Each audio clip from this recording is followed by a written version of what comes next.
Good evening, everyone, and welcome to the Kittitas County Historical Museum's evening lecture series. My name is Sadie Thayer, and I am the director here, and it's my pleasure and honor to be able to welcome all of you and host tonight's lecture. So our lecture series is a series of 10 lectures throughout the year. We're right now hosting number 3. So every 2 weeks in the spring, you'll find another lecturer. And our lecture series is put on by our members through their dues and by a generous grant through Humanities Washington. So if you're not a member, I highly encourage you to become one because it's your support that makes this possible. So tonight's presenter is Kelsey Doncaster. He's been an avid collector, lecturer, and historian of Pacific Northwest fruit box labels for over 25 years. Since he started collecting fruit box labels, he has been researching the history of lithographs, companies, growers, packers, firms, people, and the places they use. He is a 5th generation Washingtonian whose family is intertwined with the state's history going back to the territorial era to present day. For example, from 1945 to 1950, his grandparents had an 18-acre apple orchard in Omak, and their apples sold under the Sure Hit apple label. Kelsey holds an MS in Resource Management from Central, a BA in History, and a BFA in Painting from the University of Washington, and he has also worked with the Yakima Valley Museum on an apple label book. So please join me in welcoming Kelsey Doncaster.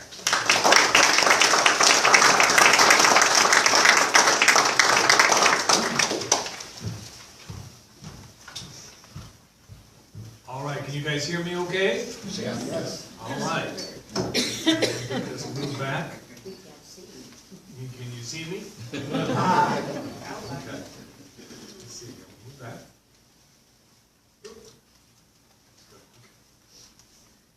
There we go. Thank you again, opportunity to speak to you all here at Kittitas County Historical Museum. This is a subject that I love very well. As a historian, it combines art and history. I started collecting this, as Sadie mentioned, in 1990 after seeing the Yakima Valley Museum's collection of labels when I volunteered there one summer as a kid in high school. It's really a unique art form. It tells the history of our state. It's vibrant, it's bold. Some of it nowadays is not politically correct, but it was okay back then. And so tonight we're going to learn about these labels and what it took to make Washington State #1 in the nation for apple production. Washington State has a long and colorful history of apple box labels, which were pasted on wooden boxes from 1909 about to 1965. Today I'll tell you a few of the many interesting tales and stories of various firms that made Washington State the apple king of the United States. In 1906, Washington State was number 6 in apple production, but by 1930 it was #1 and has been ever since. And here's a few examples here. So, we have this label that I chose. This label actually goes back to a distributor's firm back east. And so a distributor was a company who didn't own any fruit, they just bought somebody else's fruit. And my suspicion is, I've talked to Sadie several years, Kittitas Valley had a sizable amount of apple orchard here. And I actually think there probably weren't any original labels from here, they were distributor labels. So this is Hansen Fruit and Cold Storage. Wilbur J. Hansen started this originally in the 1940s, late 30s, early 40s. And so he would come up and he would buy fruit here from someone who grew apples. And then he put the label on the wooden box, which I have an example of up there.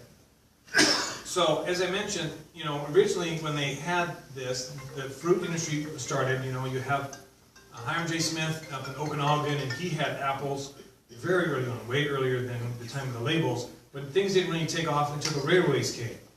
So, coming to railroad, was a catalyst for apple production in the Yakima Valley, where we're at here.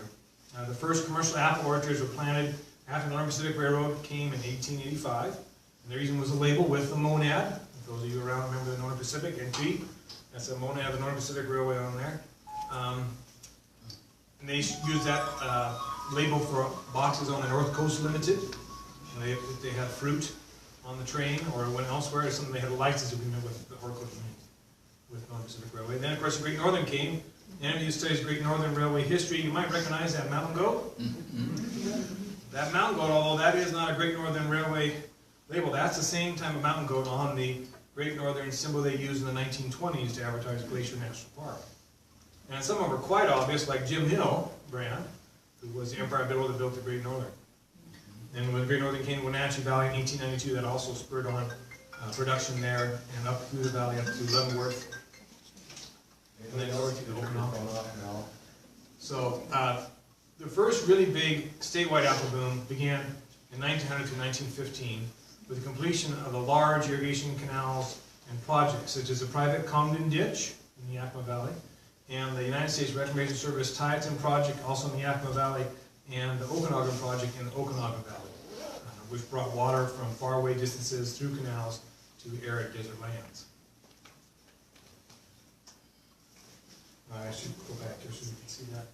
I want you guys to be able to enjoy this. So you see the irrigation canal in this label there, so that delivering water to the orchard and very abundant trees with the rich red apples on them. So fairly early on, Eastern Washington was seen as apple country. This label was used by a distributor in Tacoma, a big grocery store in Tacoma, Lindbergh Grocery Company. And it says, these apples are grown east of the Cascade Mountains in the state of Washington, the apple country of the Northwest. This label is from about 1920, and so by then it was already pretty much known that Eastern Washington was the apple country of the Northwest. And those of you who have been in Tacoma, that's Stadium High School up there. Remember that. So we see the abundance. Look at this picture. This is from 1909. And this is the Oscar Ellison Orchard, where they got 2,200 boxes from 200 trees, an average of 11 boxes a tree. This was the days before cold storage, so they kind of piled the apples in rows. Kind of something for them we pick up today. They picked up some all and they left them there, and then came back and picked more of them. But they had different varieties than we have today. They kept longer. But even the Kittitas Valley got into the business, because here we see Picking Apples, Kittitas Valley, Washington. This is from about 1911. This is a postcard put out by the Chicago, Milwaukee, St. Paul Pacific, aka the Milwaukee Road, advertising the abundance of apples are grown from a tree. Of course, I don't think anyone goes and picks apples in their Sunday best in the orchard. So it's a little bit of a posed card. And you see the wooden apple boxes behind here in the black and white photo. So here they are again. So here's, these are early, this is 1909. Here's the same orchard. Taken on November 9th that year. They're packing the fruit, actually they call it orchard run, so they're actually grading it and packing it in the orchard. And you see them with the boxes, and see with the paper label, it says, famous Yakima Valley apples. Some people said the earliest it was about 1915 or 14, but I found this photo from 1909, so I know it's even earlier. A lot of the relabels were fairly plain. At the same time, before use of the paper label, we have an example of here that packers would use a stamped box. They actually use a stencil and they paint the name of the girl on it and whatnot. Now the box I have up here as an example from my personal collection, it is actually much later. This gentleman in Entice didn't want to spend the money buying a paper label, so he just stenciled all his boxes all the way up through the 50s. The boxes were very big at that time, were they? That's an apple box size right there, 40 pounds. Which is equivalent to what we have today in the cardboard box. It's a little bit bigger in size. And so you see an example where kind of the label would reproduce that. See here they are in the orchard. You see all the boxes lined out, ready for them to pack the fruit. This is from the 1920s. So the height of the apple box label was, as I mentioned, in the 20s when beautiful designs and colors were used to catch the buyer's eye. It was estimated that there were over 10,000 different brands in Oregon and Washington alone during the life of the apple box label. Printing styles varied from the first ones being lithography, and then it transitioned to Ben-Day style, and then finally photo offset with 3 colors of yellow, magenta, and I would never pronounce that correctly, but cayenne or cyan, and then black was added later. And you can see that in some of the labels that they have little lithography dots in them that show you they're older Other ones don't, they're fairly plain.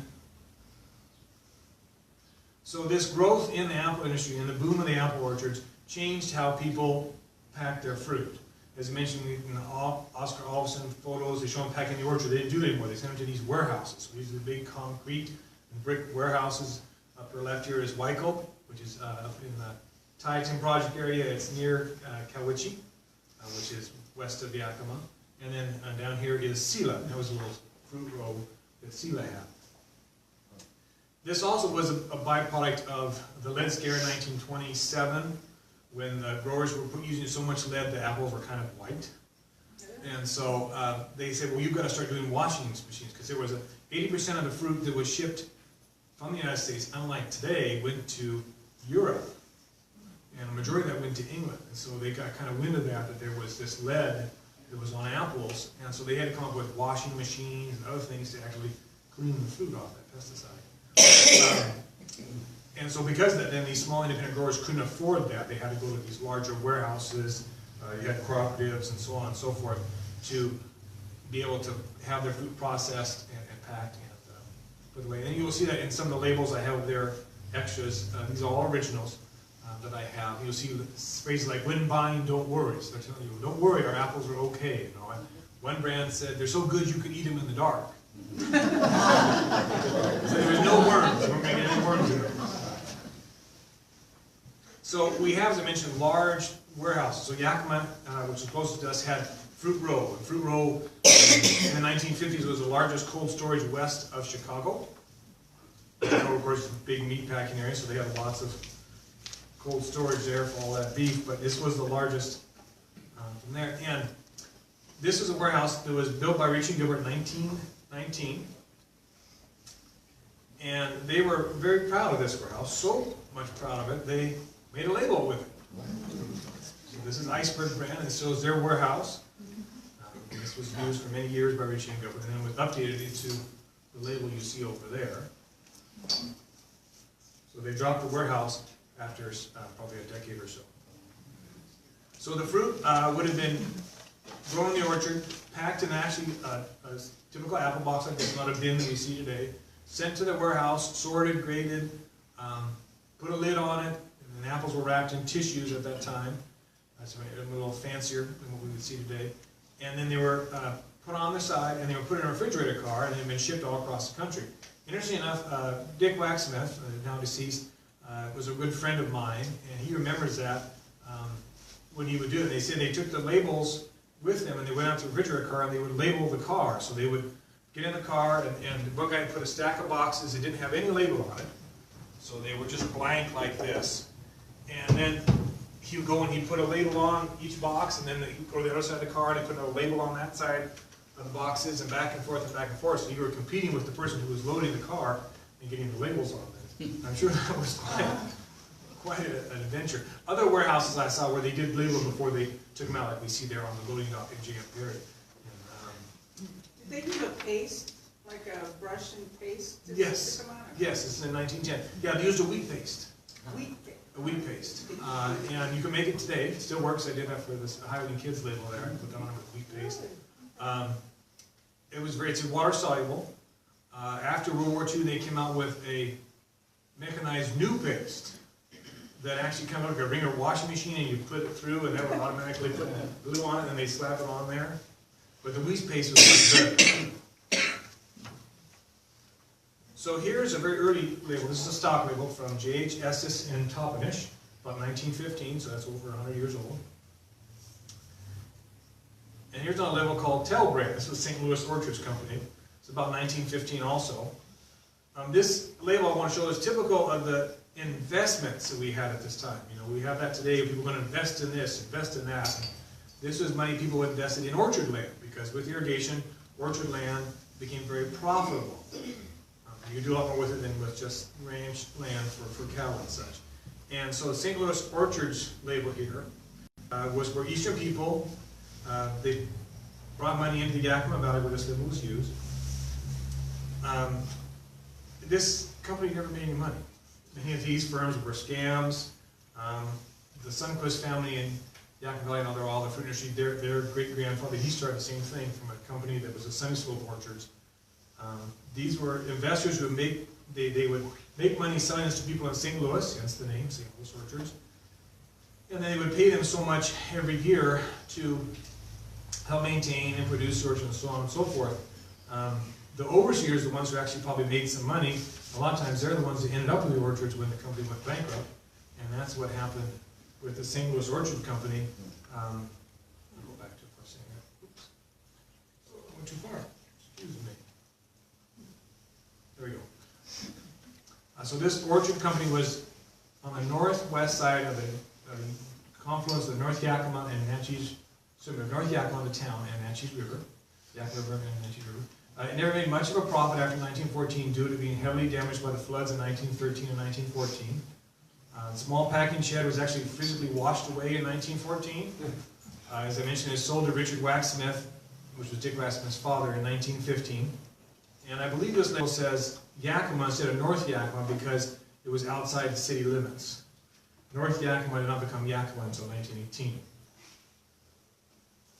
So we've seen some of these labels already, and I wanted to show you the different colors. We see a Persian brand here by C.C. Smith. So they came up early on in a grading system. So blue was extra fancy, that's the top grade. Sometimes people just call that premium or supreme. Fancy was red, and then C grade was green.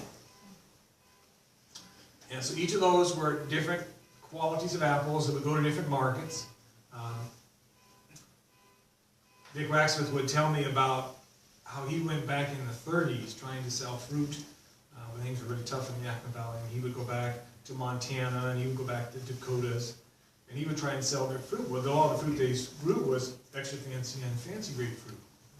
And they said, well, we don't buy that here in South Dakota. We buy choice grade. They bought the C grade fruit, or quality fruit, so they didn't want to buy what he had.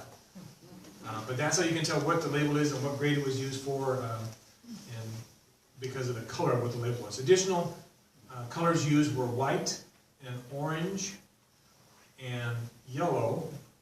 Orange at one time was used for extra fancy, primarily in Oregon, but you did see use of white and yellow for C grade also here in our state, but primarily it was green. So the growers wanted to make sure that you bought their fruit, so did the warehouse company. And so early on we had 5 districts in Washington state of apple growing production. We had the Wenatchee district, we had the Yakima district, the Walla Walla district, Dayton Walla Walla area, we had the Spokane district, and we also had the White Salmon Houston district. Interesting enough, anyone have an idea which was the largest producing district in 1909? Spokane. Spokane was early on because they grew a lot of apples there, and they would ship the fruit to Butte to the miners and whatnot, so there was a big market there. But by 1924, Yakima district was the biggest in the state. It was right back and forth between Wenatchee and Yakima district. So we see an all good label. So it does, my apples are all good. You're not going to get any bad apples in here. You're not going to get any worms. You're not going to get any of them that are bruised. And these are Yakima apples. These are just Washington state apples that we see today. Now that we're talking about, these are from Yakima.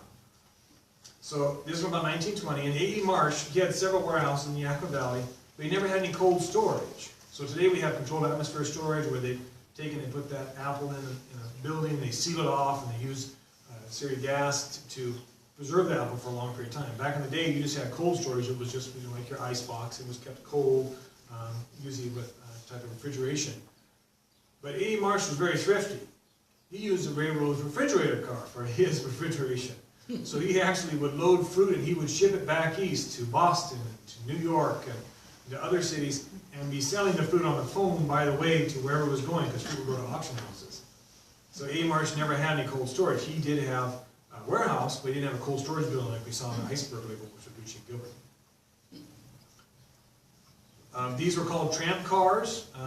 Because these cars that A.E. Marsh would roll from warehouse unsold, but would have buyers found for the apples by the time they arrived in the eastern markets. For example, in 1916, a refrigerator car from Yakima to get to New York City to the East Coast, it would take 12 to 14 days. So as soon as that refrigerator car was loaded, he was on the phone. Well, how are we going to sell this apple? Who's going to buy it? Who's going to take it? Who's going to buy all my apples?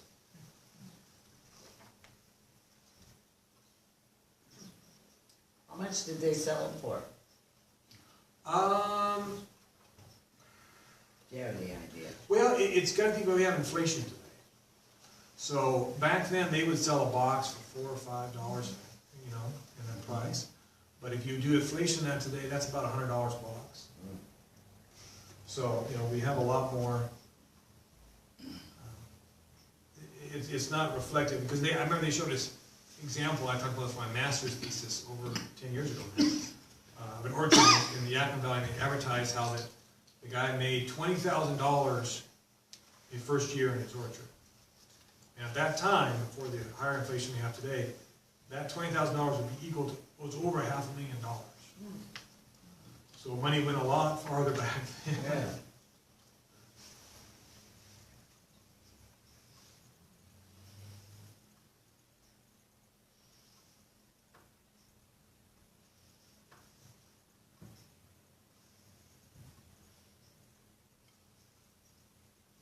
I think I'm gonna need saving here. I've got some technical difficulties here. Shall I tap on the top? Right.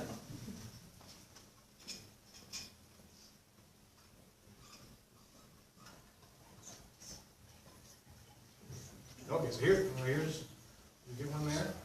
Let's go. Two. Let's go back here. So here's Okanagan. So here's one, this is much later, from the 40s, but you know, they advertised a giant red apple would rise up in the Okanagan Valley and entice you to buy it. But they advertised their Okanagan apples of quality, you know, so the apples from Yakima weren't so quality, but the ones Okanagan, they were better. Or in Wenatchee, we make a perfect pack. Our pack will be perfect. Every one of our apples will be wrapped, they're going to be perfect. We're not going to put any coals or bad wormy apples in there. This one's from the 1920s. This they call a repeat label, you know, so it has the same label there on the box, on the box, on the box, on the box, on the box. You guys can see that here.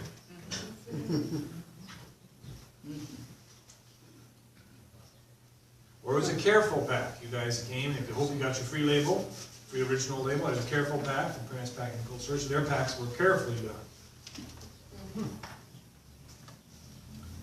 So another thing that came about in the time of apple production and the growth of the apple industry here in Washington State was the same time we saw in the Granger movement in the Midwest, the growth of cooperatives, and the importance of having a cooperative, because you would have people that band together that they could buy supplies for the orchard, the pesticides, the orchard crops, the box shook, you know, buy the labels, and have a crew to pack it with. And so we have the Yakima County Horticulture Union. And interesting enough, I've been at this long enough that there's more firms that I know don't exist anymore than used to than when I started collecting. And the Yakima County Horticulture Union was founded in 1902. It was incorporated in 1903. And I had the three brands were Blue Ribbon, Red Ribbon, and White Ribbon. You see the Red Ribbon here. It became Blue Ribbon Growers in the 50s and merged with Big Y in 1965 to become Snowkist, which used to be around but is gone now. If you guys remember Snowkist, and that was a cooperative, so it's no longer this thing. So here is the Snowkist brand. So when they merged, they kind of combined some of these old images that they had, and so they kept the name. This actually was a C-grade fruit used by the Yakima Fruit Growers Association. The Yakima Fruit Growers Association was later, but they were a competitor to the Horticulture Union. They were started in 1909, incorporated in 1911. They used this example of Snowkist, and so they wanted to tell you at that time that their apples came from beautiful environments, you know, mountain-fed streams, crisp, not from the polluted Pittsburgh cauldron of the East, where everything in New York State and stuff wasn't so clean. So here's another one. This is Blue Goose. Now this is an interesting company because their labels aren't as pretty as Snowkist. But Blue Goose was the Microsoft of its day. Yeah. Blue Goose was incorporated in 1919 by a produce jobbing firm in Pittsburgh, Pennsylvania. It became one of the largest production and marketing agencies of fresh fruit and vegetables in the United States. They had over 20 packing houses in the Yakima Valley and orchards alone. They sold their Yakima orchard properties in 1939, but you can still find references to that in the valley where it says American Fruit Road out in Montana Valley, American Fruit Road Road. And so these guys were actually really big. The labels weren't very pretty. They had Blue Goose, Trustworthy, there was Farm Bell, there were small ones, but they were fairly plain, but they were huge. And these, as my late friend Marvin Semple says, these were public enemy #1 for the local packers, because they would kind of control things. Another one of these was Earl Fruit Company. So Earl Fruit Company, the Northwest Division was started by Ben Parham in Spokane with 3 partners. One of those was the DeGiorgio's of California in 1917, and they marketed fruit into the mine areas in Montana. So again, you're in Spokane District in 1909 was still #1 in the state for apple production. The Earl Fruit Company was also public enemy #1 to the small Northwest fruit grower because they were totally integrated. Not only did they own packing houses, orchards, and they had auction houses. So this fruit would go to an auction house to be sold. Before it would go to the grocery store that you see today when you buy fruit. And so they owned all those things on the East Coast. And this organization and American Fruit Growers we just saw were hated big guys and would constantly control the market with their huge amount of apples they owned and sold. They would end up with the orchards after growers went bankrupt and could not pay their bills. These guys were very big. The DeGiorgio's eventually got out of the Northwest involved in apple production, but they still involved in California. And if you remember Cesar Chavez, okay, well his protests were down in the vineyards over the DeGiorgio's. So they were still very, very big in agriculture. But they had some beautiful labels, even though they were putting in one, unlike the Blue Goose label of American Fruit Growers. These were beautiful. I mean, this is a bird of paradise, advertise, apples came from the Garden of Eden.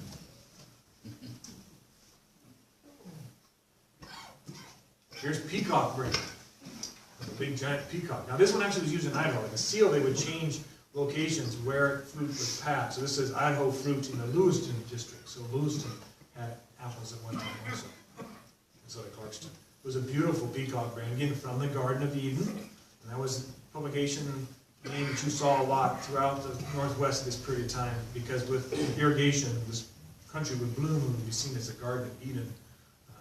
Things they could produce and what came out of here. Later on, they did a flag label. They did blue flag, red flag, yellow here being the C grade.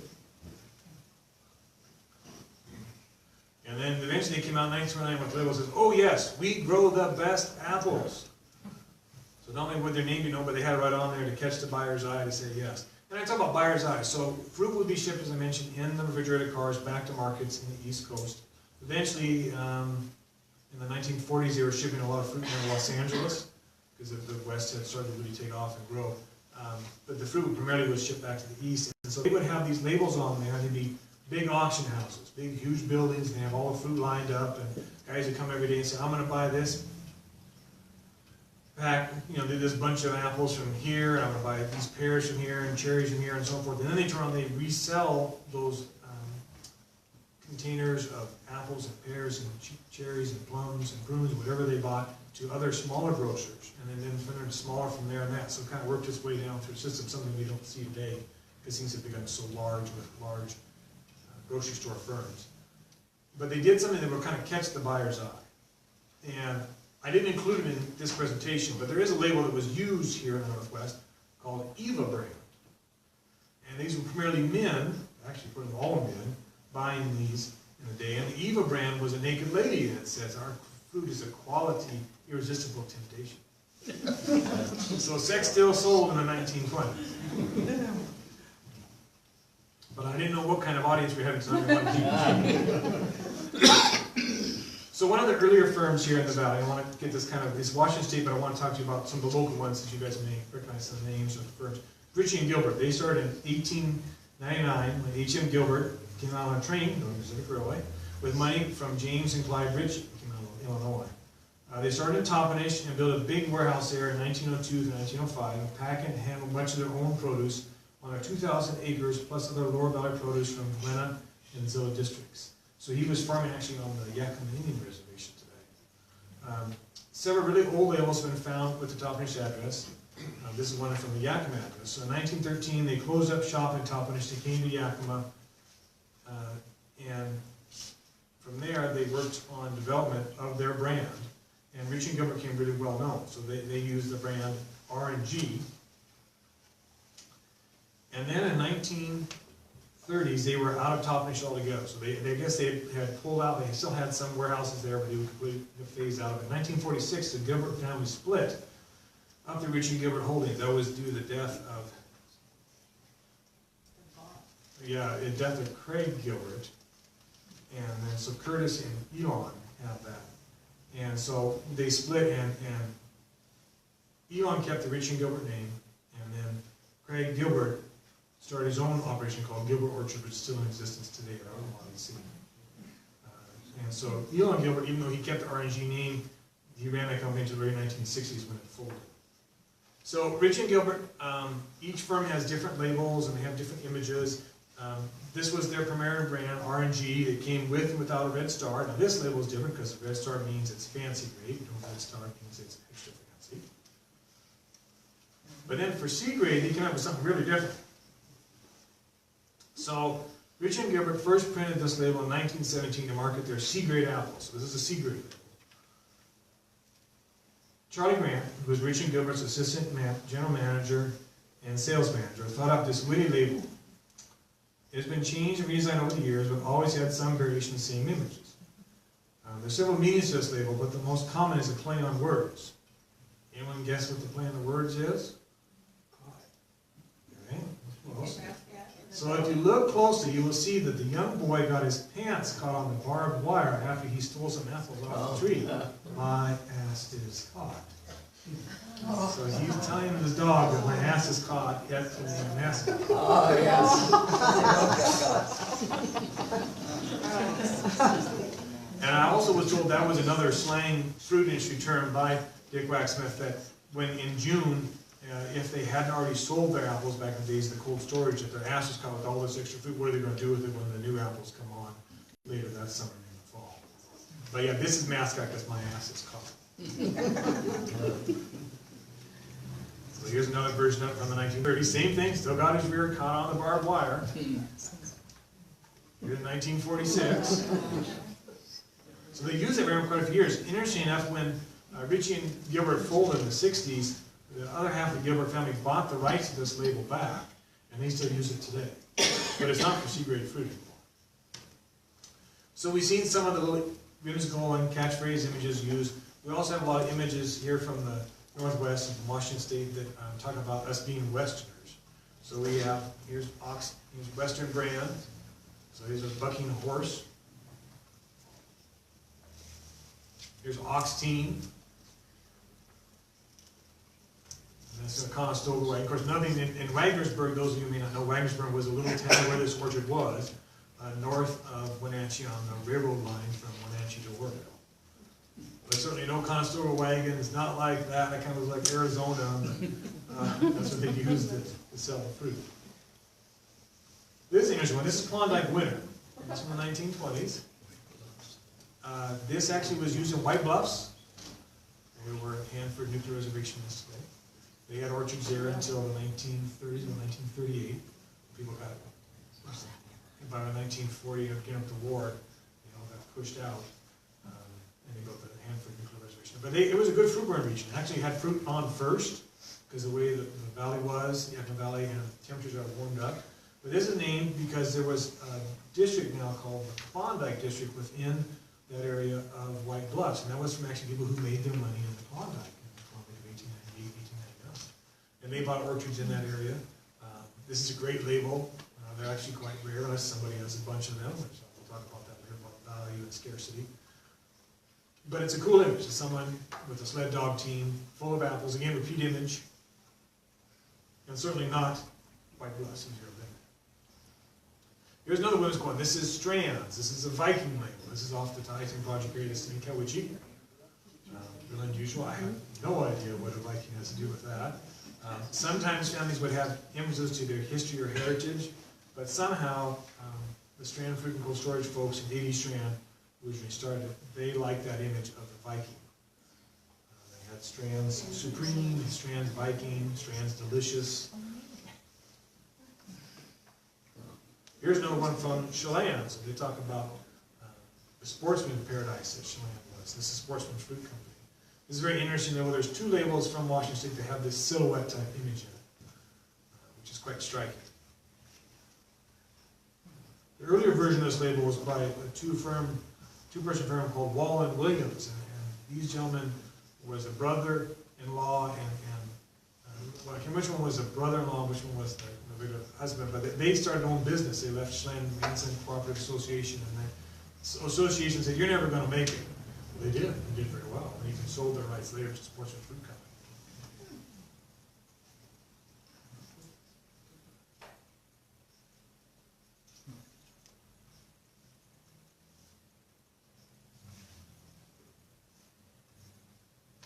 Here's Bullseye. This label was used in the 1920s.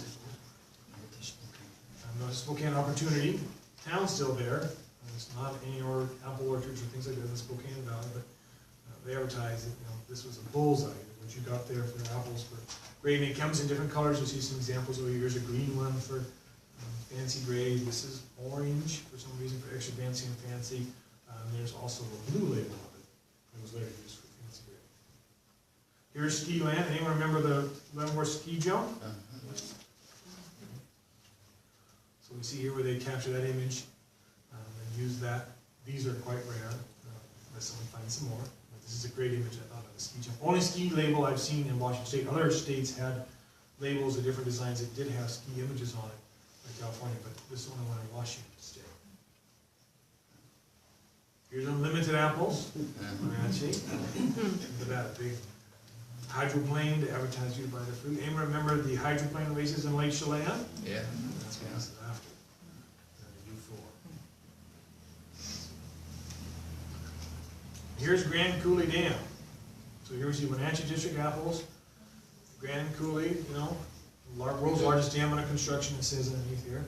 This is an interesting label. It's interesting what happened to these firms, and where did they go, and what caused them to go out of business. Well, this is an interesting one. This is from area now we know as Coulee City, from Basin Orchard, and they advertised Grand Coulee brand apples. Ben A. Parham, when he eventually left Old Fruit, he started his own firm, and he actually marketed these apples for these folks. And they had this one for the dam under construction, and it was apples grown and packed exclusively from one orchard. And then later, it's after the dam was completed. The interesting thing about this is the Clem Basin Project ate this orchard. This orchard is where Banks Lakes is today.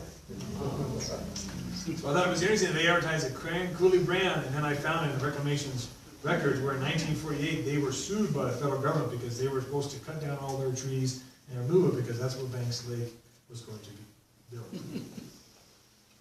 Likewise, here's UC brand. This is from Marble. Ever heard of Marble? Yeah, that was one of the towns also flooded by Lake Roosevelt in Grand Coulee. It's from the Upper Columbia Company. And here we have Princess Columbia. So use other things to sell. I mentioned Eva brand, but this is one using a young lady. Sometimes these are real people. These are called vanity labels by that firm. I don't know about this one for Young Wells, if that's anybody you knew or not. But then you have other odd brands. Here's Purple Cow. So this is an unusual label. It was done by Holzinger. It's the M. Holzinger Company.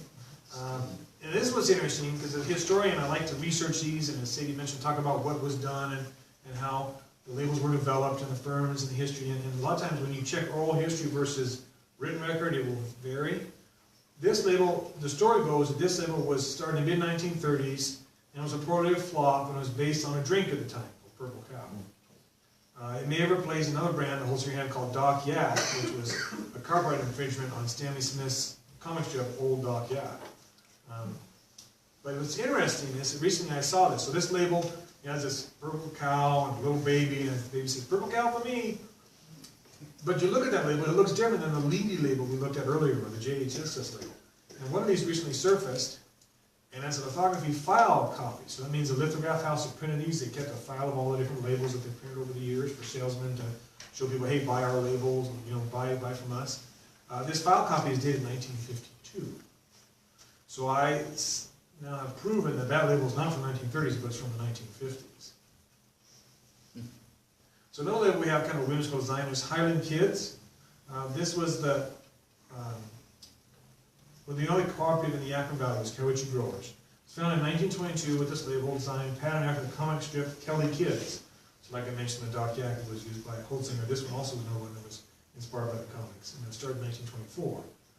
And it was redesigned in 1950s to a new look. We'll see it in a second. I thought it was kind of interesting. I don't know what these guys are kind of funny apple men, and they're looking at this apple and oh, and then there's no one later that they're smiling, so they're happy. But I think the redesign was better in the 1950s. They also had a C-grade label called Apple Kids. And so children were a popular theme. I could go on for hours about all the different types of labels and they were used and the images and things, but I picked out a few other ones. So here's one from the early 20s, Goodbye Apples from Okanagan Valley. This was used by distributors in New York. Some firms early on in the Wenatchee Valley, another firm called Steinhardt and Kelly in 1913 bought every apple in the Wenatchee Valley for shipment back east. So some of these guys were really big. You haven't seen anything in the Hood River Valley where they had these large firms early on that just let's say we'll buy all the fruit in this area and ship it back to New York. Here's another one, Eat More brand from Williams Fruit Company. And this is a little rare version, so we talked about lithography companies. So a lot of the firms that we used were fairly notable ones. There's Schmidt Lithograph Company out of San Francisco, Ridgeway Lithograph Company out of Seattle, Spokane Lithograph Company out of Spokane. You also had Trong Label Company, which then merged with Stetcher Trong. Merged with Stetcher to become Stetcher Trong. You also had a little tiny firm called Columbian Artworks in Milwaukee. And I don't know how this was, but they came and they produced 5 labels that we know of. So somehow the salesman was very, I don't know if he wanted a trip to Washington State or what, but he came out and he actually did secure some contracts. But there's very few labels from this one. So you have no one here. Here's Torvig Sealander. This is Juicy Bite.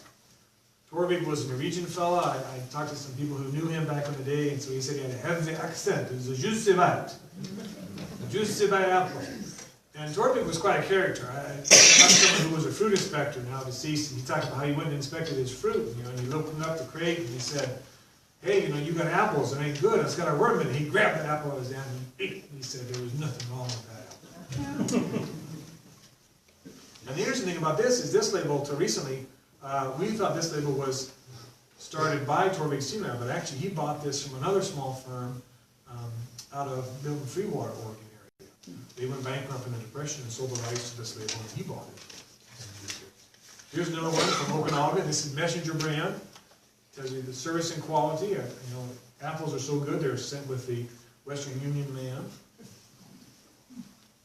And here's Repetition apples. So this is the Waxsmith family label. This was Dick Waxsmith as a boy in 1929, and this is a redesigned version in 1947. It's very interesting label. So they picked out this image. Again, it's a repeat image. You see the repetition there, and so on and so forth. They originally wanted to do a label called Reputation, but that brand was already copyrighted. So even though these labels don't say registered U.S. patent office, sometimes they were copyrighted. They had to send them off to Washington State or the Capitol, and then you send them off to Washington, D.C. for the patent office. So they had to pick up some difference. They picked up repetition of these 3 images. And years ago, I remember interviewing Dick Waxsmith and wrote a history of their family and how the original picture shows him in a Sunday suit. But when the artist got to do it, they thought, no, we don't want to do that. We put him in overalls, and his cap fits this way, and so on and so forth. So they kind of made it more rural and country, yes. And so he is on the Apple label, and his brother John is on the Pear label. And also, the boxes, when they took the picture, were empty. And the artist conceived that of doing apples in there, somewhere wrapped in somewhere. So, some other really beautiful labels that were done by Parham Fruit Company, which I mentioned. Ben Parham originally worked for Earl Fruit Company, and then he left 2 years later in 1919 to start his own company. And he was pretty smart, because he realized that if I do big, beautiful graphic labels, it's going to catch the buyer's eye and sell lots of fruit. So this was his tulip brand, excuse me, Violet. Violet, and then they had tulip and they had golden rods. They had 3 types of flowers. And then they had 2 animals. They had a pelican and a swan. Again, I have no idea why we have a pelican for fruit from Washington State. But this was a very popular label. It's a beautiful image. This is fancy grade. The swan was extra fancy.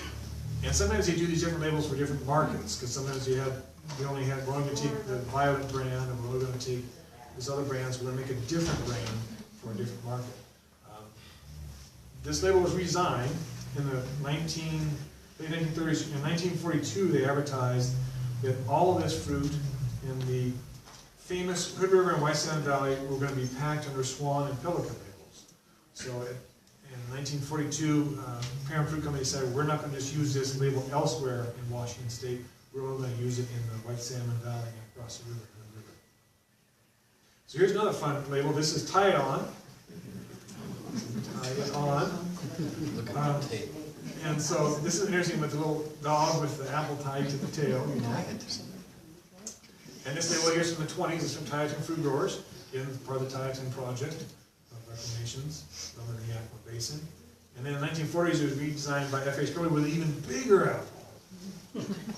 And the interesting thing about this label is this label got in trouble.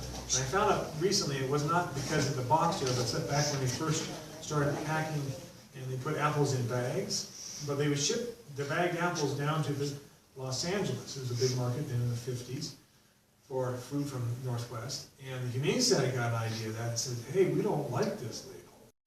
This is really rude. Because if you all remember, and this is before my era, but if you want to get rid of a dog, what would you do back in the day? You put a rock in a can, put a string on it, and tie it to its tail, and the dog would run itself to death. So that's why they didn't like this label. Well, I don't think anyone ever tied an apple to a dog's tail when they run. Here's another one. Here's Hereford brand.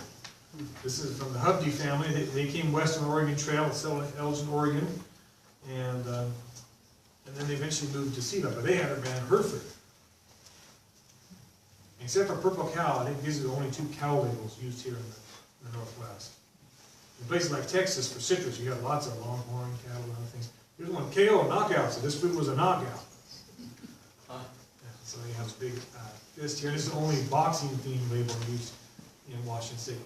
The interesting thing about this label, and it's kind of ironic, in 1933, the International Workers of the World decided to unionize the fruit orchards here after being many years of being dormant. They are very much active in our country in the teens. And so they started organizing, trying to organize peach harvest and then the pear harvest. And in one of the places that they had a big union strike, and they had orchardists came out. They call them pickaxe handle brigades, the people with a pickaxe handle, was the Condon Orchards. And in 1933, Mr. Carr was involved in an altercation with the International Workers of the World and actually got injured so much he was crippled for the rest of his life. So that was kind of ironic that it's a knockout label and he ended up being injured. Those International Workers of the World didn't do very well in the Yakima Valley. They were actually all rounded up and put in a giant stockade behind City Hall. And they were slowly all let loose later that winter. But that stockade was left up until 1942 to remind any sort of union organizers not to come together and organize the farm workers. So here's Condon brand. Chester A. Condon was also someone who came from the Midwest, came out of Minnesota. He developed this area in the Yakima Valley as an investment. They built the cow in 1893, was completed. And they built a big building we all call the castle. This is the one portion of it here. They just call it West Home. To them, it was not a castle, but for us locals, it was called Condon's Castle. And so they had Condon brand. They're very proud of it. They made their own brand.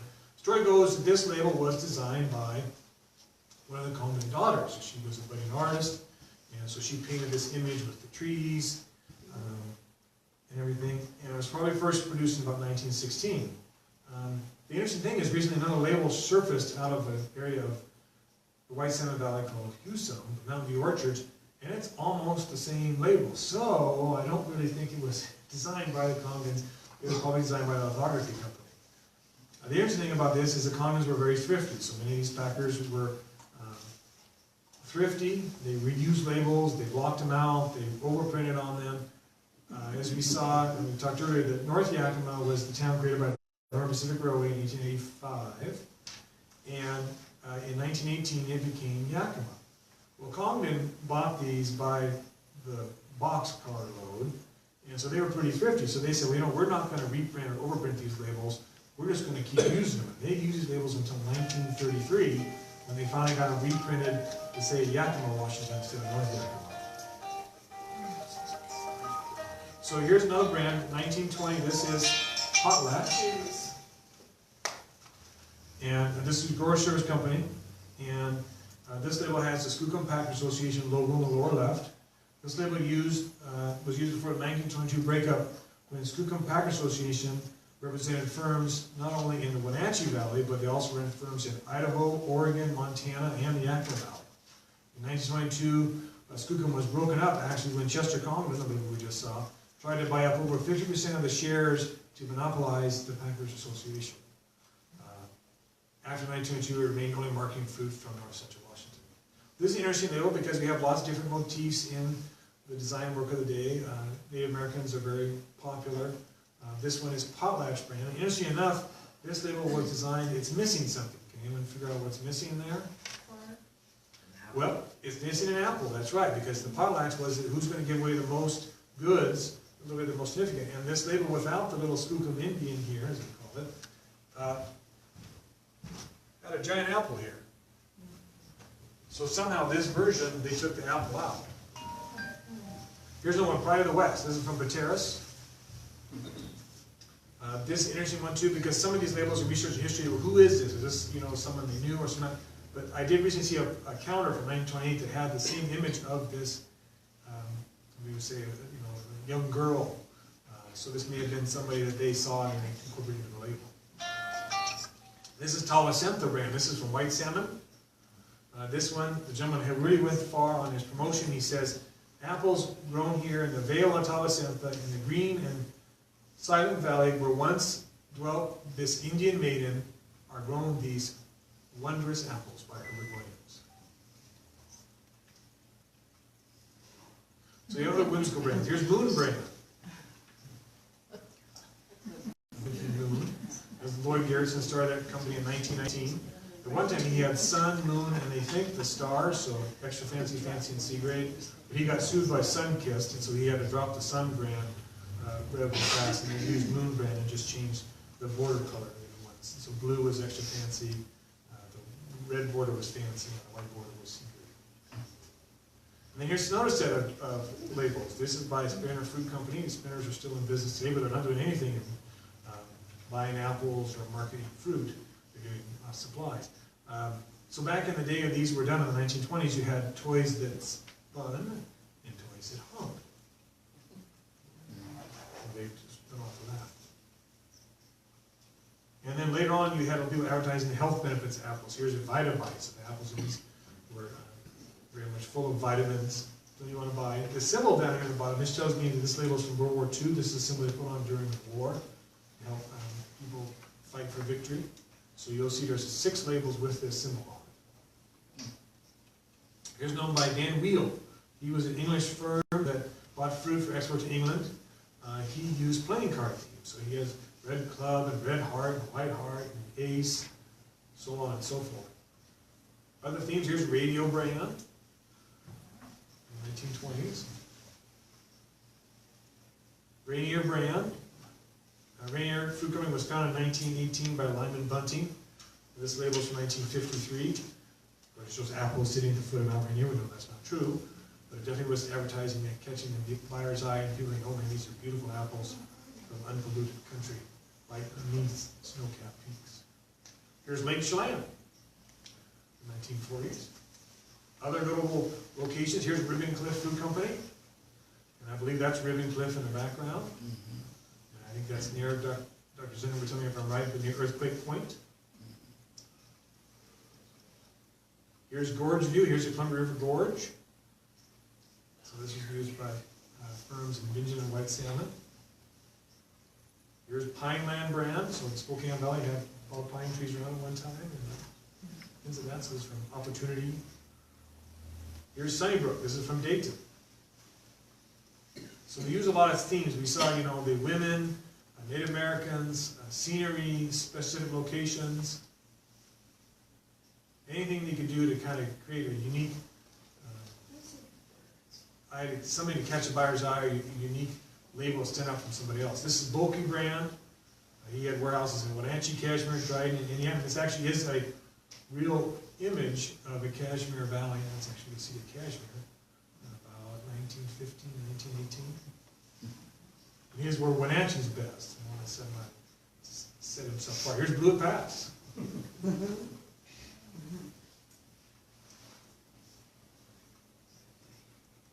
Here's Rose Hill. It's the L.I. Barbie. That's actually their home and the little barn they have out back. I've heard stories. I'm not quite sure why the automobile is off the road. But This is a label that they used for many years, and last I recall, I think they're still in business under a different name. This is down in Zella. And there are other whimsical ones. Here's Occidental brand apples, from Occidental Fruit Company. Again, kind of a stylized image of orchard in a house in the mountains. Here's Aristocrat. So this label's from the 1930s. William Joseph was a broker in New York City who bought apples in the Wenatchee and Yakima Valley starting in the 1920s. His sons took over after his death, and one of his sons, George Joseph, came west to Yakima in 1946, bought a warehouse, actually ironically from Chester Conlon's brother, and orchards in West Valley. And of course now, George Joseph, they're all gone. But this is a cool label they did called Aristocrat. Again, people know their apples when they're Aristocrat. What do you think the don't worry means? When buying, don't worry. So the days that don't worry, so your fruit you buy from them is going to be good. It's not going to have worms in it. The apples aren't going to be defective. You can be satisfied that the pack you buy is quality. Because there was some of that. People who did with the pack. Even those of you around, not that many years ago, you might remember the relitting episode with Chief Wenatchee, where they were relitting apples from New Zealand. That was several decades ago. Some guys, there was a gentleman named Earl Nordberg in the Yakima Valley in the 50s and 60s, and he would put extra fancy fruit on top for the inspectors, but the fruit below would not be extra fancy, it would be C grade or fancy grade. He got in trouble for that too. So that's what they're trying to set themselves apart. Here's Uncle Sam brand in the 1920s. This is a spur in Wapato. It's owned by Fred Plath of Yakima Fruit, Washington Fruit and Produce Company. Real patriotic label. And so here's Ed Kinsey, and this is a stock label. So I mentioned to a few people who saw some of the labels there what a stock label is. So a lithography company would print up a label design for you, like you saw with the repetition label from the Wagnersburg family. That was an original art design, so they had to pay an artist to devise that up and to help colorize it and make it all match and pop, and they had to be approved back and forth. And so some growers and packers didn't have that kind of money they want to spend on. They would just go from a stock design. So the lithograph companies would come up with just blank labels with images on it, and you could pick from which one you want. So Edward J. Kinsey picked that design and made his label from that. And those are much more inexpensive. In the Yakima Valley, Rainier Printing Company, which is owned by the Shields family, they were the distributor for the Citratron labels. And so instead of you having to buy 500,000 or 1 million labels or 250,000 labels at a time from a lithograph company on the grand scale, I think the smallest maybe you might be able to buy would be 50,000. For a local firm like Rainier, you could buy a stock label, you could buy one bundle, which would be, the example I have there, like 800 to 1,000 labels. That would be a whole lot less. And stock labels were used for different things. I mentioned for firms who didn't want to spend money on a full art design, but also you had them sometimes to register labels. Years ago I interviewed Dick Ackley, and this was a brand, they had Tapestry brand.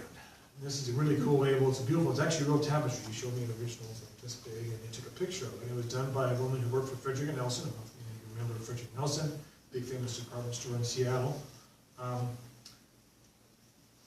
But there was a stock label there.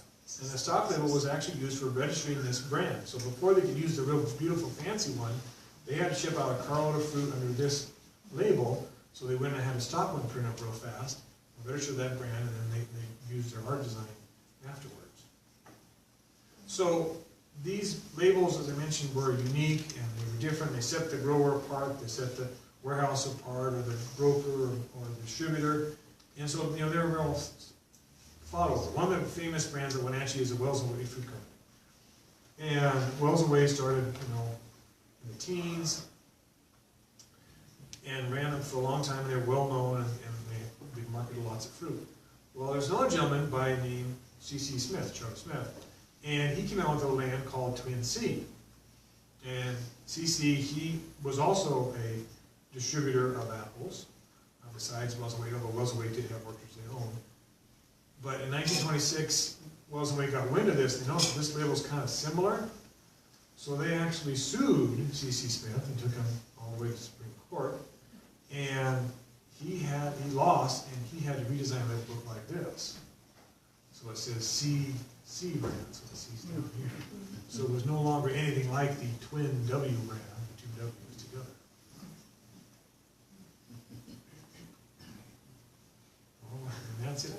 questions? What are the values on these, and which ones are more or less? The ones with western themes, are they more valuable? It varies. Okay. I've been claiming to mention almost, soon will be 3 decades. At one time, it depends on who was out there. There were more collectors, more advanced collectors like myself. And so you had a higher market for some of those images. Nowadays, most of those folks unfortunately have died. They're no longer around. So it's mostly just a general public looking for things. So they do like Western images. Western information and Western history and lore and images are still fairly desirable. But it just varies. And so some of them are worth as little as 25 cents. Some are worth as much as a couple $100 to the right person. With the general public, you're looking at just a couple dollars a piece. You know, if you tell someone off the street you want to pay $25 for a label, I don't want to pay that. You know, but other to a collector like that pacemaker, that's worth $125. That's what the what? $125.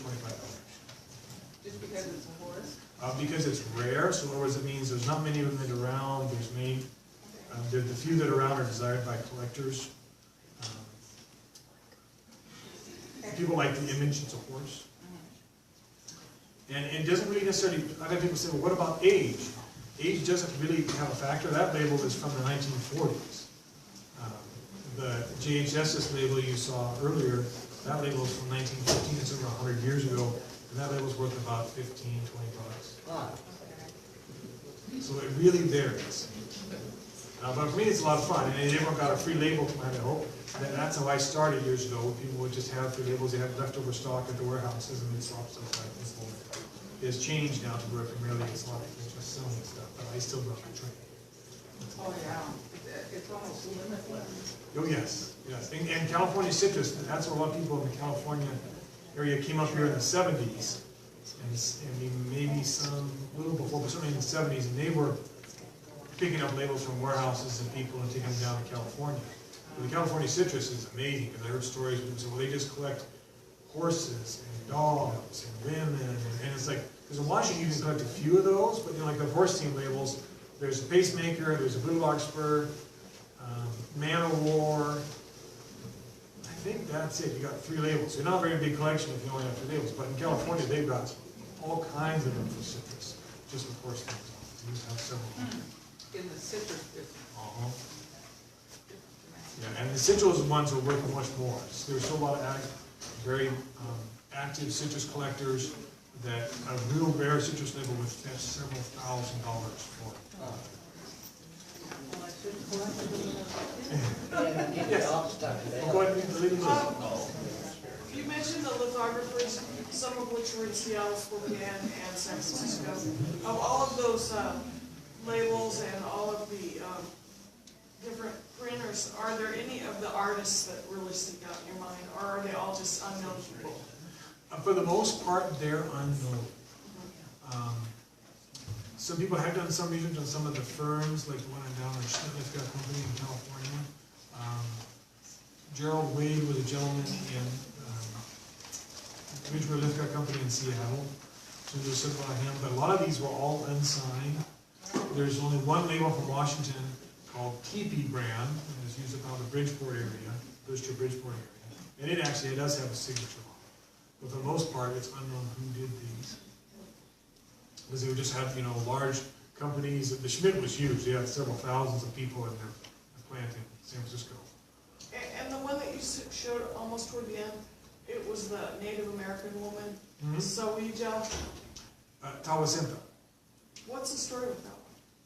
Herbert Williams was a pretty good promoter, and he wanted to make his fruit stand out. Yeah. And I'm not quite sure on that, if that story is true or not. Like, is that a fake name? It might be, yeah. Not when I. Like a take on Sacagawea? Yeah. Because sometimes they try to use things to set themselves apart. There's an interesting label, today it's not politically correct, but it was called Siwash brand. It's used out of the Bridgeport area. And the other label, their C grade, was Siwash Squaw, which again is not politically correct today.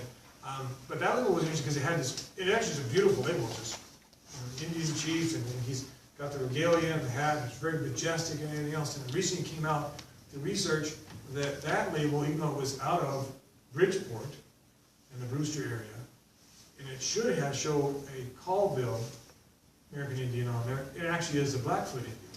It was from California. And a very famous gentleman, I don't have a name right here, but it was someone who was very famous. So somehow, that lithography company, which is Western Litho out of Los Angeles, they decided to use his image for a label used up here in Washington. Yeah. How is it again that you are collecting and acquiring the labels? Are you knocking on doors or? All of the above. I get labels from people who used to work in fruit warehouses, people who used to collect. There's the term, again, it's not political, but called fruit tramps, people who actually worked the Pacific Coast. They would work down in California, and they'd come their way up to different harvests, and they come up here to peck apples last. They would sometimes collect, because they worked for little firms, and they kept an extra label, some kind of fun to show where they were. At one time, a lot of these firms were still around, they still have this on stock, but the buyers were real thrifty, and brokers and the warehouses, so some just kept that stuff. It was interesting, I read an article about a gentleman who collected California citrus, and he says he talked to all those warehouses back in the day, and they said, well, we think this newfangled cardboard box is going to go away. So we're going to keep these paper labels because they might come in handy. And so that's where there's this new old stock that's left over, the stuff that a warehouse somebody had, didn't need anymore, and as mentioned, yeah, got bundles there, so they had a lot of quantity left over. Because except for buying a stock label, only one bundle at a time, which was 1,000 labels, 800,000. They would buy more volume. The bigger amount you bought, the better discount you got. So some of these guys would order, say $250,000 and $500,000 or $1 million at a time. One year in the 20s, the Skookum Pack Association ran short on, didn't have enough labels. And so they went around and went to others' packing sheds to talk to the growers, you got any extra labels here? We need something else. And they rounded up over 500,000 labels that were just sitting around that somebody wasn't using. So they printed these things in large quantities, so that's where there's a lot of excess stuff left over. And they're beautiful, people just kept them, they liked that image. I got a label, it was a prune label out in New Mexico one time that someone had put into a little recipe booklet. I think they had bought the fruit from that, and they kept that label out of the neat and put it in there. So that's where you get, anyway, and I do find them on the box end, and I know how to take them off the box, and a lot of people kept these boxes for storage. But actually, people don't realize that the label on the box is actually worth much less than the label that's there and put on the box. And in my collection, even though I have over 3,000 apple labels from Oregon and Washington, Idaho, and Montana, I don't think it's even 10% are ones that came off a wood box. They're all ones that were just left over that somebody saved for years. Yes? Were they ever contests on the best label, like for art's sake? Not that I know of, but certainly some of them were more renowned than others. Certainly some had more catchy images. People like that. Sometimes you'll see a use of that image from one company to another. They like to try to mimic that or copy it. I do know there was also a lot of brand loyalty. Years ago, Dick Waxman told me about, there was a gentleman by the name of Medill, and he had an orchard next to where the Waxman orchard was in the Yakima area, and he said he was going to pack the best apples he ever could. He hired specialized people, primarily were women who packed the fruit at that time, and they packed up the apples, and they packed them beautifully and carefully, and he even went back on the freight train all the way across the country to be at the fruit auction in New York City and see what is his apples going to sell for. And he had his label and put on there on the box. And before the show, he had coffee at the little coffee house, and he was there with his wife, and they're having coffee. And he overheard the conversation from the fruit buyers that were there. And they were sitting there and talking, and they said, man, this guy, this Medill, is a beautiful thing, and these are the best looking apples I've ever seen. These are spectacular. I mean, this should be the prize of the fruit auction. And then they said, but we buy fruit from the Yakima County Orchard Union, we buy fruit from the Yakima Fruit Growers Association, and buy fruit from these other people, and if we pay the most money for this guy, it's going to ruin our business for later. So they ended up not, his apples, even though they were the best pack ever, they did not reach the highest price in New York City. The buyers colluded together to buy the other fruit instead, as they light it up. So the art, you know, was something that was draw people in and get them to buy their fruit, but sometimes there was other things going on behind the scenes. But to my knowledge, I don't know of anyone that had a competition who had the best label. Yes? What do you think the original medium of the paintings were?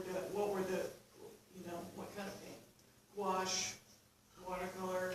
I have an example of one that's a paralabel from Medford area, and it is sometimes kind of watercolor or gouache. It depends on the era what they did. Because originally they did, the first one was lithography in stone plates, and so they'd be etched in stone, and they print off that with 7 different colors. Later on, you'd have on kind of like an artist board, and they would kind of design them up, and they would do them in kind of a watercolor gouache, you know, layout, and they sometimes would lay over filmed letters or stylized apples. And I didn't mean to say, and I didn't get a chance to say these here. There actually is a label from Ellensburg, but it's for tomatoes. It's a Tempty brand of tomatoes. So it's a lot of fun researching these and finding new ones and what the history was of them and how they were made. Certainly the artist prints, as you mentioned, ma'am, those are actually more one of a kind. People will tell me, well, I have a one of a kind label. I have a teacher's pet. I don't really have one of a kind, you know. There's several hundred teachers' pet. It's worth maybe about $20. But those original art designs are, because that was a mock-up that they did. And I've seen a few used by designs they did for growers, and the growers kept the designs. They were supposed to send it back to the lithograph company, but sometimes they kept them. And when they do survive, they're really unique because they are, like you say, on that kind of poster board and then original mock-up and design and everything else. So they are something that's more unique and is really one of a kind. Anyone else? Yes? You said you have about 3,000 labels. Are those all different labels? Yes. As I mentioned, there were over 10,000 in Oregon, Washington alone. So there's thousands I don't have. There are quite a few that I have variations of. I see the tide on there. It comes in blue and red and green. But individual pieces out of that, I still think you probably have at least individual different ones, probably 2,000. But there's a lot more. There's a lot. I mean, I met one guy one time. He says, "I've got them all." I said, "How many you got?" 800. You don't have them all. And I don't have them all. I mean, someone might bring something tonight that I've never seen before. I mean, there's a lot of things out there. There's a lot of different companies and firms, and they try to tap into different markets. Those of you that got a Careful Pack label from Prentice Pack and Cold Storage, they had another brand they called Mr. Apple. And Mr. Apple was created for the Philadelphia market because somehow they had worked together, Philadelphia and New York and Boston. You know, they had Careful Pack as a market, but they wouldn't allow them to expand into Philadelphia. So they had to come up with a different brand. And that's why they did that. And so that way you have unlimited, some of these guys, they have their one staple brand, but they may have come out with something different to sell their fruit. And so it just continually goes and goes and goes to how many there would be out there. But there was a lot. I mean, just the Skookum Pack Association, you see some examples in the books I have over there. There's over 800 different Skookum labels.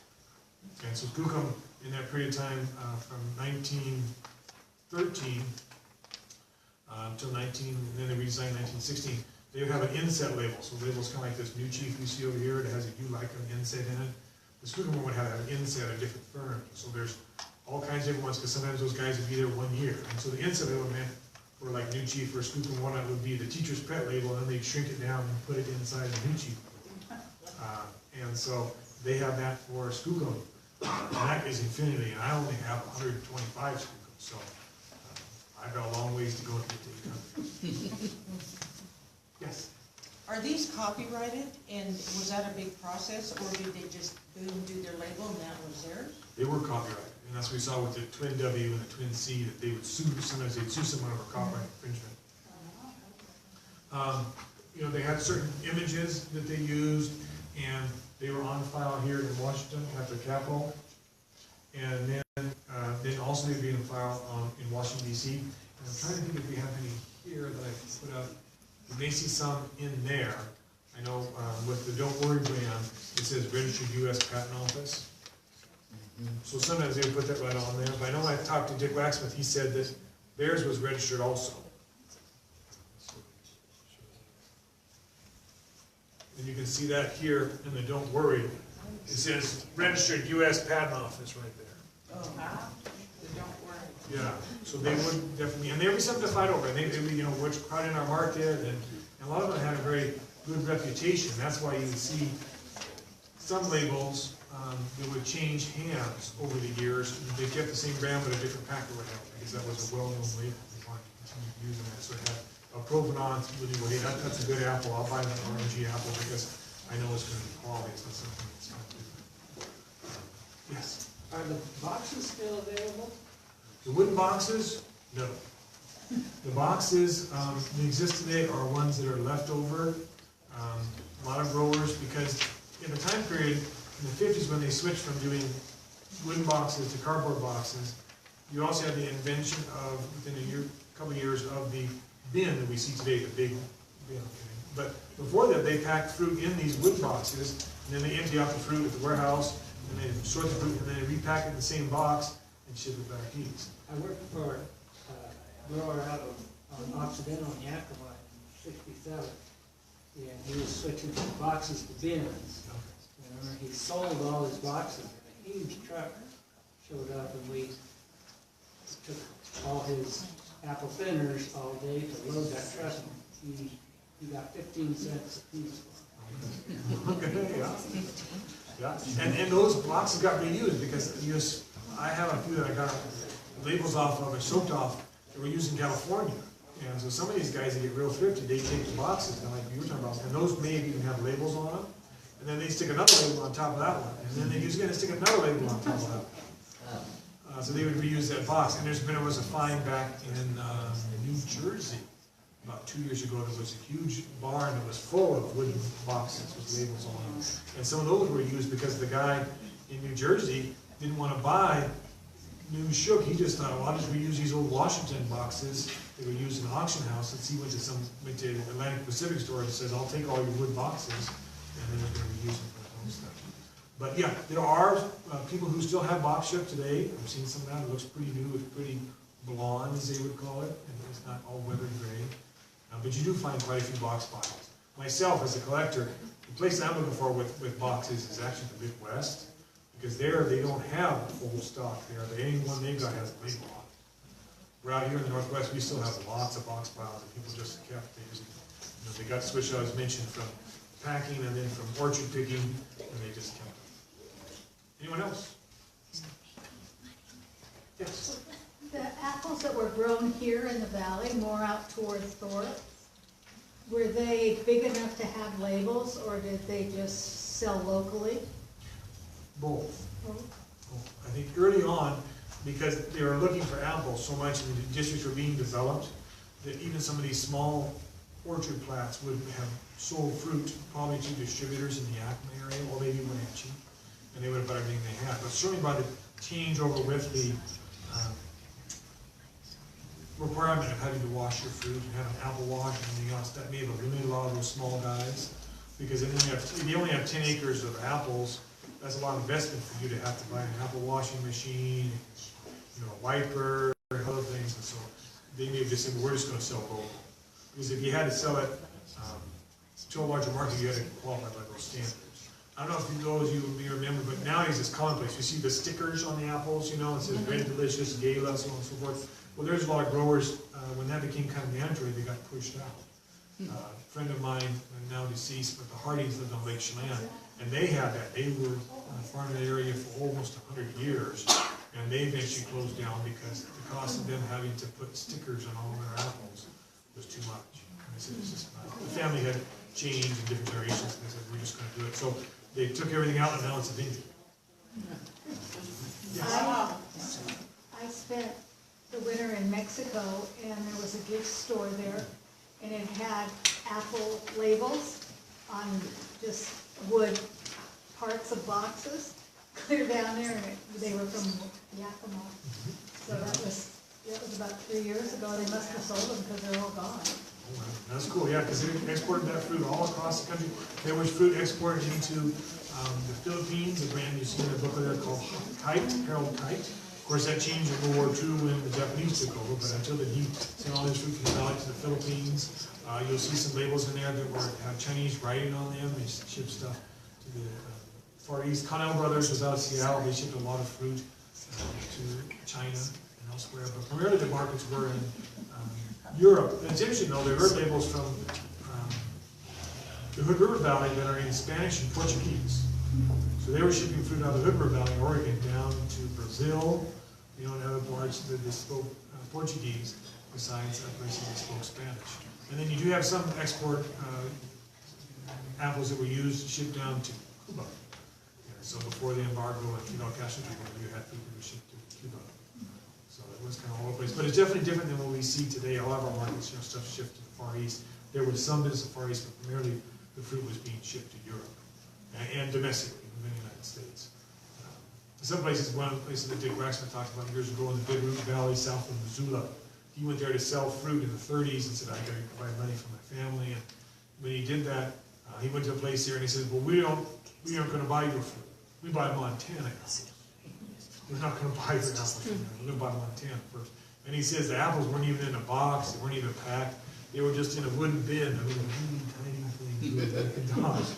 But they said, we're not gonna buy those. We're only buying our own fruit. So there's a lot of competition between states and people who really wanted to buy locally back then.